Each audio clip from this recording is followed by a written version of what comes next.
We've seen a great trend in entertainment where the woke are kind of losing across the board. Sure, they're pushing a lot harder when it comes to things like X-Men 97 and through Disney and all that, but also there's problems all the way around. Like Disney, of course, just fired its head of film. Bob Iger is quietly selling off of a bunch of his stock. They know that kind of their time's up to where they were able to use these ESG funds to just do whatever they want carte blanche and not make any money. The investors are kind of like, why are things failing all the way around? Now, this is not just something that's related to film and Disney and all that. This is going across the board in anime, manga, video games, comics. We have covered all of it here on the channel, of course. And nothing's really like bothered the fans as much as the Western localizers out there. Of course, going out and changing the dialogue of Japanese manga and anime, and some video games too, to be more woke friendly, to be more PC. And so they actually have a bunch of instances where they've taken Japanese language, inserted Western values into them, and inserted major, massive changes to what the meaning of the dialogue was, just because they have their own biases here. Now, that's not what a translator is supposed to do. A translator is supposed to look at a work and go, what's the most faithful thing I can do with this? Now, Japanese as a language is a very difficult language. There's a lot of metaphors and things like that that don't always translate over into English. And so you have to kind of make decisions at that point.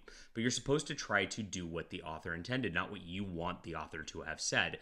And it's caused a bunch of problems. Well, now it looks like AI might be winning the day in this, as AI is going to more faithfully translate these works than these Western localizers are going to do. Let's get into the news of what's happening over at Crunchyroll. My name's John Delarose. I'm a #1 best-selling author and award-winning comic creator. If you're interested in awesome sci-fi, epic superhero stuff, wonderful fantasy, come to my web store, to my Subscribe Star, and of course support our work over there. We are doing independent work here that of course wouldn't get published by the mainstream media, and we are crushing it all the way around thanks to you guys. So thank you. Keep us going, keep the lights on, and check those out. The links are in the description below. All right, the story of the day is from my website Fandom Pulse. Crunchyroll triggers woke localizers anime experience by confirming exploring use of AI. Oh boy. Crunchyroll, of course, is one of the biggest anime producers out there that are bringing stuff over to the West. And they are venturing into the realm of generative AI, saying that they're going to enhance their subtitling and closed captioning processes. Now, of course, this is something where they claim that, oh, no, we're not going to, get rid of translator jobs and all that. That's a PR tactic, because what is subtitling at the end of the day? What is closed captioning process? It is the translation at the end of the day. So these AI are coming in to clean this stuff up and to, of course, give more accurate translations that don't have biases, because it's just a computer doing it. And that's how they're starting to do things. They're exploring this process because why? One, it's going to make everything clearer and better for the user experience, for the person viewing at the very end. And number two, of course, it's because the Western localizers now are inserting their agendas and causing problems. It's hurting their fan base right here. Very interesting stuff right here.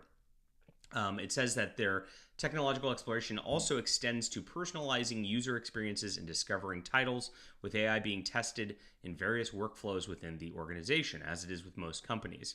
Right now, AI is not involved in the dubbing process at Crunchyroll, which is, of course, when the voice actors get involved.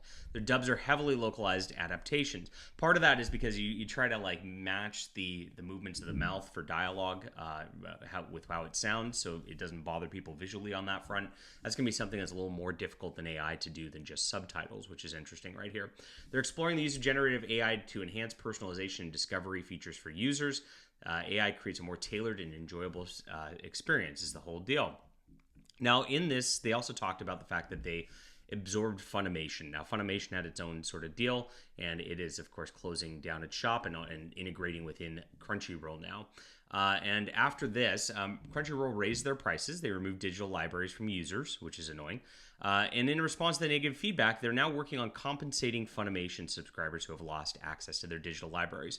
This is one of the actual few instances where a corporation has done pretty well on this front. We've seen that Amazon and Sony have taken away people's digital stuff at different points, and they don't compensate you for it. They just go, oh, well, it's the terms of service. Crunchyroll's actually trying to do right by the fans, which is kind of nice here. Now, Crunchyroll's not perfect by any means. They've done enough of their woke stuff over the years, which is obnoxious.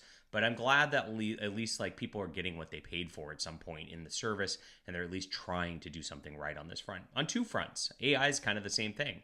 I'm very happy about this. I hope AI takes over. I hope these woke Western localizers go out of business. It would be a glorious thing. Leave a comment down below with what you think about this. Hit that like and subscribe button. We'll be back soon.